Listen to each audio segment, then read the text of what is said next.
My dear new friends, my name is Eddie Jaco, and I'm standing in front of you today as survivor of the Holocaust and a witness of the most tragic times in the history of mankind. I was a proud young German. I thought this was the best civilization that could be given to a young man like me. How wrong I was. On the 9th of November 1938, I returned from boarding school where I had lived under a false name for 5 years because I was a Jew. I lived away from my family like an orphan, getting an education and under enormous pressure and fear that somebody could find out that I was not Walter Schleif, who I pretended to be. I was in great danger. On that fateful night, I had arrived home, but my family had gone in hiding, and I was alone. I went to bed with my dog close by. At 5 a.m. on the 10th of November, 1938, 10 Nazis broke down the door of our house. And what they did to me, I am ashamed to tell you.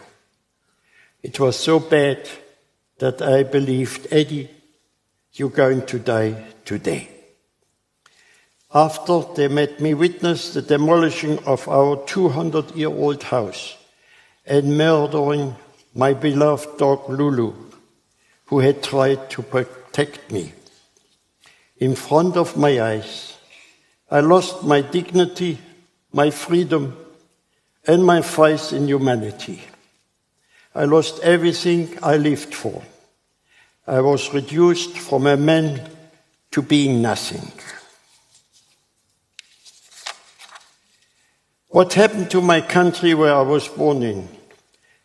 The country of my ancestors, the country which produced Schiller, Goethe, Beethoven and Mozart. What had happened to my German friends, who became murderers? At the time, none of us understood that Kristallnacht, the night of the broken glass, when the fronts of Jewish-owned shops were smashed and the shops looted, and homes and synagogues were set on fire, was only the beginning of the nightmare of much, much worse to come. That day I was transported to my first concentration camp, Buchenwald, where I was kept with another 11,000 Jewish men for about 5 months. On the 2nd of May, 1939, I was released. My father picked me up and drove me to Aachen. After 10 hours driving, we made an arrangement with a smuggler to take us into Belgium.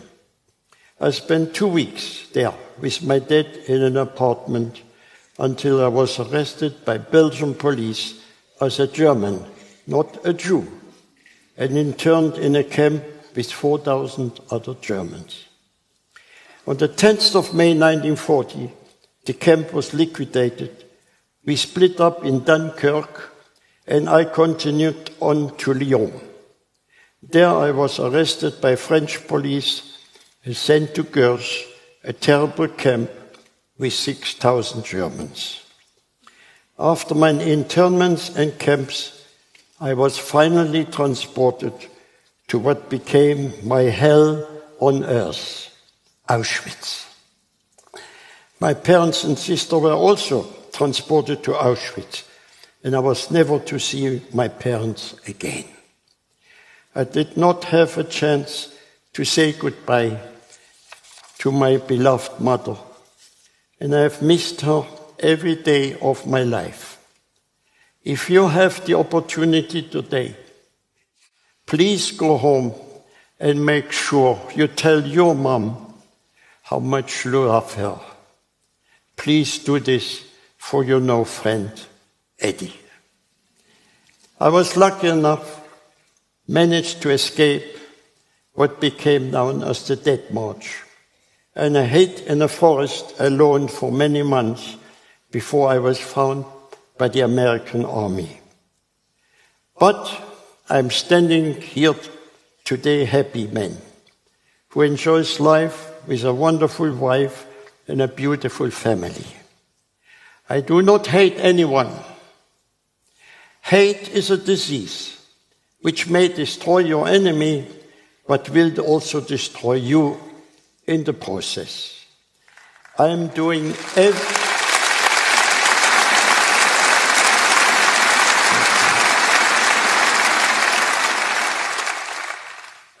everything I can to make this world a better place for everyone. And I implore you all to do your best too. Let us ensure that this terrible tragedy, the worst in the history, may never happen again, and also will never ever be forgotten.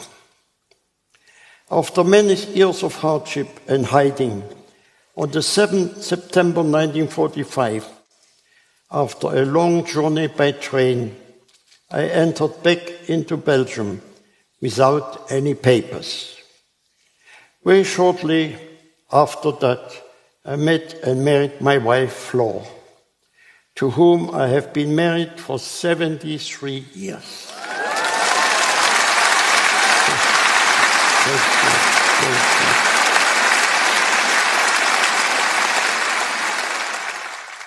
At that time, I was not a happy man, and did not enjoy being amongst people. That was until our first son, Michael, was born. At that time, my heart was healed and my happiness returned in abundance. I made a promise that from that day until the end of my life, I promised to be happy, smile, be polite, helpful, and kind.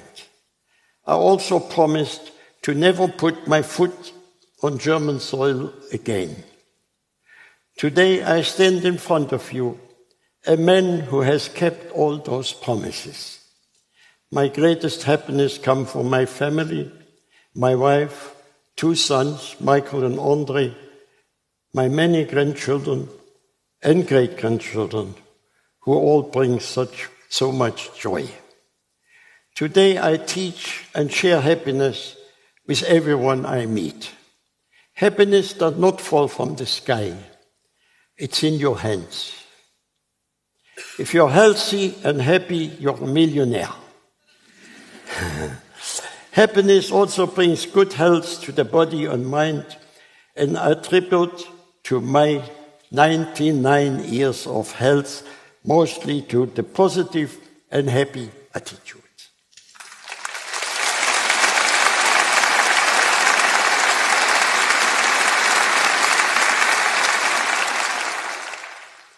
One flower is my garden. One good friend is my world. Young people today forget to stop. They're constantly running and don't know where they're running to. You should take time to be happy and enjoy life. There is a time to laugh and there's a time to cry. I see good things in life. Invite a friend or family member for a meal. Go for a walk. Tomorrow will come. But first, enjoy today.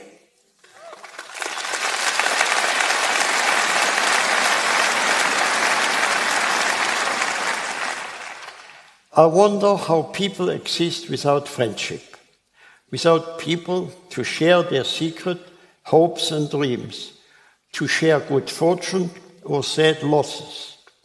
In the sweetness of friendship, let there be laughter and sharing of pleasure. Good times made better and bad times forgotten, due to the magic of friendship. For me, when I wake up, I'm happy because it is another day to enjoy. When I remember that I should have died a miserable death, but instead I'm alive, So I am aimed to help people who are down. I was at the bottom of the pit, so if I can make one miserable person smile, I am happy.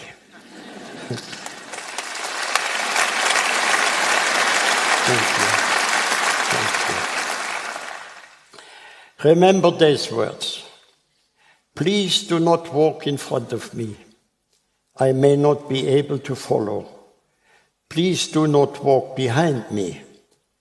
I may not be able to lead. Just walk beside me and be my friend.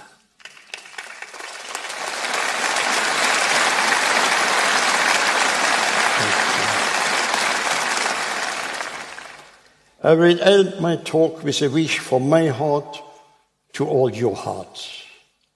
May you always have lots of love to share, lots of good health to spare, and lots of good friends that care. Thank you for giving me the privilege of speaking you today. Thank you.